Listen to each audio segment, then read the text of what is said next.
আসসালামু আলাইকুম রহমতুল্লাহি ওয়া বারাকাতুহু। সম্মানিত দর্শক,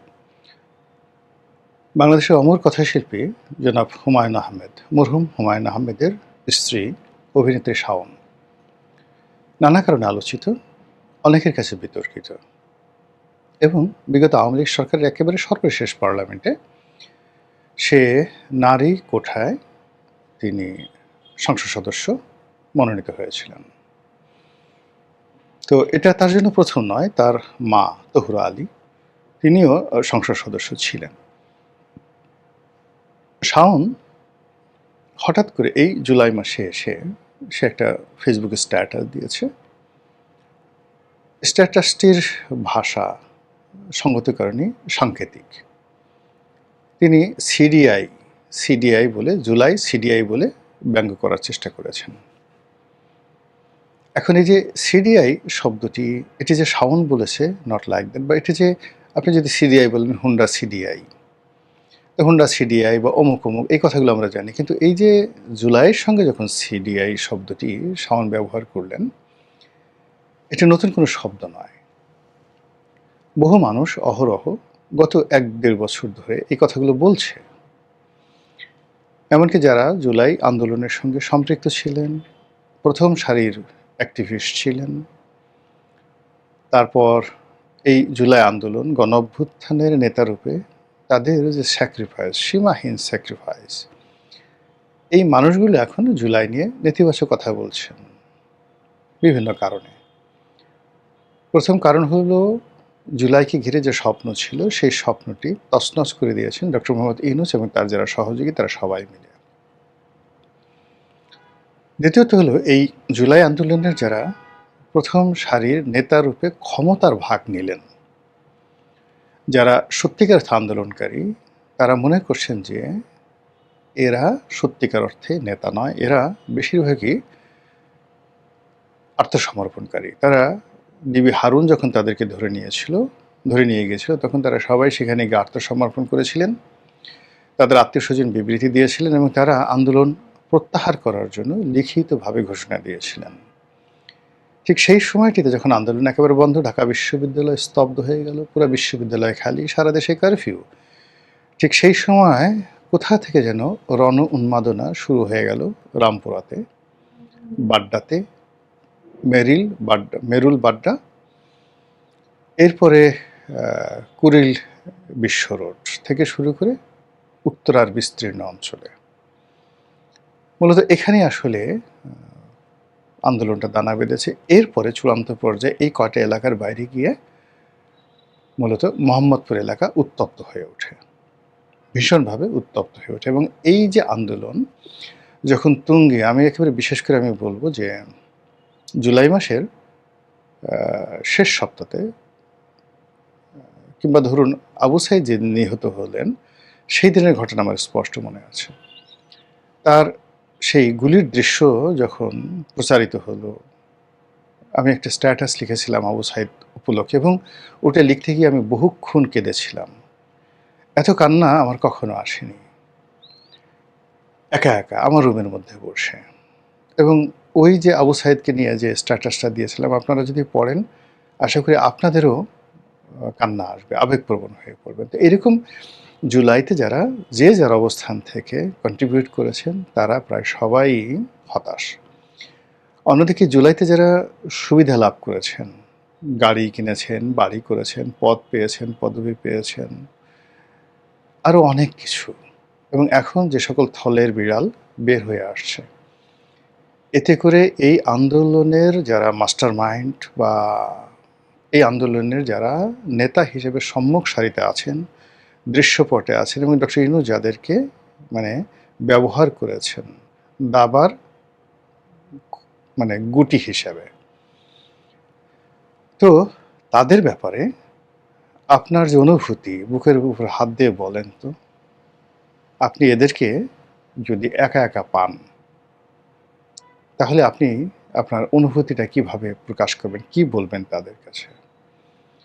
আবার অন্যদিকে যেটা হলো যে গত ২ বছর ধরে আমাদের এই সমাজে যে সকল গালি, যে সকল গালাজ, এগুলো অনেকটা মানুষের পোশাকের মতো হয়ে গেছে।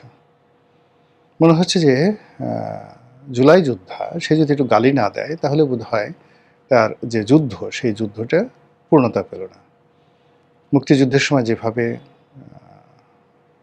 একজনের হাতে একটা হাতিয়ার ছিল, একজনের হাতে একটা পতাকা ছিল, মানুষের কণ্ঠে স্লোগান ছিল, মুক্তিযোদ্ধাদের কণ্ঠে স্লোগান ছিল, কিছু অত্যন্ত জনপ্রিয় গান ছিল। এই সামগ্রিকভাবে মনে হতো যে এটা মুক্তিযুদ্ধ। নেতা ছিল বঙ্গবন্ধু, গান ছিল আমার সোনার বাংলা থেকে শুরু করে এরকম অন্তত 20 থেকে 25টি বিখ্যাত কালোজয়ী গান তৈরি হয়েছিল যেগুলো মুক্তিযোদ্ধাদের মুখে মুখে ফিরত। সেখানে টেলিভিশনের অনুষ্ঠান ছিল না, কিন্তু রেডিও, বিবিসি ছিল, স্বাধীন বাংলা বেতার কেন্দ্র ছিল, এম.আর. আখতার মুকুল ছিল, চরমপত্র ছিল, এক অসাধারণ উপাখ্যান। মানুষ শত কষ্টের মধ্যেও খুব কষ্ট করে, শত কষ্টের মধ্যে খুব কষ্ট করে সেই রেডিওর সিগন্যালটা ঠিক রেখে এম.আর. আখতার মুকুলের সেই চরমপত্র শুনতেন আর বিবিসির খবর শুনতেন। ভাত না খেলেও চলতো, কিন্তু এরকম এগুলো না হলে চলতো না। তো সেই দিক থেকে আপনি যদি জুলাই আন্দোলন, এই জুলাই আন্দোলনের কতগুলো ন্যারেটিভ চিন্তা করেন, সেই ন্যারেটিভে একেবারে প্রথম সারিতে চলে আসে কোনো গান নয়, কবিতা নয়, গল্প নয়, গালি, অশ্লীল, অশ্রাব্য গালিগালাজ।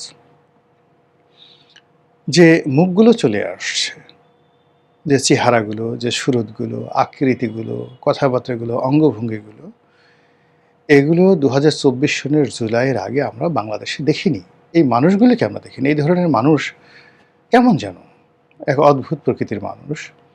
তারা অলনে ছাড়েন, দেখা গেল মহাবীর আলেকজান্ডারের মতো এসে আমাদের ঘাড়ের উপর চেপে বসলো এবং আমরা সবাই তাদেরকে জাতীয় নেতা, জাতীয় বীর, জাতীয় পিতা, জাতির পিতা এরকম বড় বড় উপাধিতে ভূষিত করার জন্য পাগল হয়ে গেলাম। কিন্তু ধীরে ধীরে, অর্থাৎ সেই 2024 সনের নভেম্বর ডিসেম্বর থেকেই মানুষের মন এই সমস্ত কর্মকাণ্ডর বিরুদ্ধে বিষিয়ে উঠল। এর কারণ হলো, যারা কথা বলছেন, যে ভাষায় কথা বলছেন, এ ভাষা বাঙালির ভাষা নয়। বাঙালি এত অশ্লীলতা পছন্দ করছে না। তারা যেভাবে বেয়াদবি করছেন, আপনি চিন্তা করুন, শেখ হাসিনা 78 বছর বয়সী একজন ভদ্র মহিলা, বৃদ্ধা। এখন তার যাকে বলা হয় পেটিকোট, মানে আমরা যেটাকে ছায়া বলি, কিংবা তার অন্তর্বাস, অন্তর্বাস মানে তিনি যে জাঙ্গেগুলো পরতেন কিংবা তিনি যে ব্রাগুলো পরতেন, তো 20 বছর 21 বছরের ছেলেরা সেই সকল ব্রা পরে, সেই সকল জাঙ্গা পরে যে উন্মুক্ত, মানে যে একেবারে ওপেন ড্যান্স, ওপেন কনসার্ট তারা গণভবনে করেছে, রাস্তায় করেছে, এটার একটা রেশ আছে। তো এটার একটা ভীষণ রকম রেশ আছে। আপনি চিন্তা করুন, বঙ্গবন্ধু শেখ মুজিবুর রহমানের মূর্তি ভেঙে ফেলা হয়েছে, ভালো কথা। লেনিনের মূর্তিও তো রাশিয়াতে ভাঙা হয়েছে, স্ট্যালিনের মূর্তি ভাঙা হয়েছে।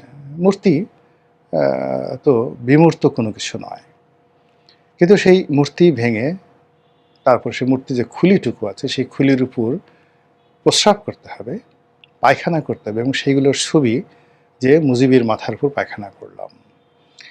আপনি কি মনে করেন এগুলোর একটা ইফেক্ট আছে না? অবশ্যই একটা সাইড ইফেক্ট আছে, এবং সেগুলো গত 2 বছর যাবৎ ক্রমাগত চলতে চলতে, এবং মুক্তিযুদ্ধের বিরুদ্ধে ন্যারেটিভ, মুজিব চোর, মুক্তিযোদ্ধারা চোর, মুক্তিযুদ্ধ হয় নাই, একটা একটা প্রতারণা, এই যে ন্যারেটিভগুলো তৈরি হওয়ার ফলে এই মুক্তিযুদ্ধের পক্ষের যে সমস্ত লোকজন, হয়তো অনেকে মুক্তিযুদ্ধ করেনি, কিন্তু বাবা করেছে, দাদা করেছেন, বা দাদার বাবা করেছেন, এরকম চতুর্থ জেনারেশনের ছেলেরা, মেয়েরা, যাদের বয়স এখন হয়তো 13, 14, 15 বছর, যারা টেকনিক্যালি ভেরি সাউন্ড, ফাইন্যান্সিয়ালি আরও সাউন্ড, ইন্টেলেকচুয়ালি দেশে দেশের বাইরে সব খবর রাখে, তারা এই পুরো সামাজিক মাধ্যমটিকে এখন মুক্তিযুদ্ধের প্রো লিবারেশন ফোর্স হিসাবে এতটা শক্তিশালী করে ফেলেছেন যে গত 2 বছর যারা রাজত্ব করেছিল তাদের কোনো পাত্তাই নেই এখন। আর অন্যদিকে নেতিবাচকতা আছে। তো যাই হোক, যখন আপনি দেখবেন যে মূল শক্তির সাথে পারবেন না, আদর্শের সাথে পারবেন না। তারপরে প্রতিপক্ষের যে জবান আছে তার সঙ্গে পারবে না, তখন সবচেয়ে দুর্বলতম জায়গাতে মানুষ আঘাত করে। গালাগালি এমনিতেই একটা দুর্বলের হাতিয়ার। তো সেক্ষেত্রে অভিনেত্রী শাওন, একে তো রমণী, তার উপর বিধবা। এরপরে আমাদের এই সমাজে না অর্থ না বিত্ত, ঠিক কোনো দিক থেকেই আপনি মানে তাকে যে আপনি কাউন্টার করবেন সেরকম না। তো সেই শাওন, হুমায়ূন আহমেদের বিধবা স্ত্রী, এখন শাওনের যে ব্যাকগ্রাউন্ড, আপনি সে যদি হুমায়ূন আহমেদের প্রথম স্ত্রীর কথা চিন্তা করেন, তার সন্তানদের কথা চিন্তা করেন, তারা সামাজিকভাবে যথেষ্ট, যাকে বলা হয় যথেষ্ট সফল, যথেষ্ট সার্থক, কিন্তু তাদের কথা আপনার কানে আসছে না বা তার এই ধরনের কথা বলছে না। কিন্তু শাওন যে কোনো কারণে একটা গালি দিয়ে বসেছে, একটা কথা বলেছে, জুলাই সিডিআই কথা বলে ফেলেছে। এখন শাওনকে ধরতে হবে, শাওনকে সিডিআই করতে হবে, শাওনকে জুতা মারতে হবে এবং শাওনের সাথে অশ্লীলতা কাজকর্ম করতে হবে। এখন এই যে শাওন যে কাজটি করেছেন, এটা এই যে তিনি যে গালি দিয়েছেন, এটা তার একটা দুর্বলতা। মানে তার যদি সামর্থ্য থাকতো তিনি আরও অনেক কিছু করতেন। তো তিনি সেই কাজগুলো করতে পারছেন না, বলতে পারছেন না, কিন্তু তিনি আবার সহ্য করতে পারছেন না। ফলে গালি যেমন দুর্বলের একটা হাতিয়ার, ঠিক তদ্রূপ ওইরকম একটা হাতিয়ার সে ব্যবহার করে গালি দিয়েছে। আবার তার কাউন্টারে যারা প্রতিপক্ষ, তারা আবার পাল্লা দিয়ে শাওনকে গালি দিচ্ছে এবং যারা গালি দিচ্ছে তারা আরও দুর্বল। আপনাকে যে গালি দিল সেও দুর্বল, আর আপনি কাউন্টার তাকে গালি দিলেন, আপনিও মারাত্মক দুর্বল। ফলে এই দুর্বলের যুদ্ধ, মারামারি, এটা সবসময় ভয়ঙ্কর হয়। শক্তিশালীর যুদ্ধ ভয়ঙ্কর হয় না, দুর্বলের যুদ্ধ ভয়ঙ্কর হয়। আপনি দেখেন ইরান এবং আমেরিকা দুটো শক্তিশালী পক্ষ এবং ইসরায়েল সহ যুদ্ধ করলো, সেখানে দেখুন ক্ষয়ক্ষতি হয়েছে কিন্তু ভয়ঙ্কর হয়নি। কিন্তু আমেরিকা যে ভিয়েতনামে যুদ্ধ করেছে, আমেরিকা যে ইরাকে যুদ্ধ করেছে, লিবিয়াতে যুদ্ধ করেছে, সেটা পুরো সভ্যতাকে শেষ করে দিয়েছে।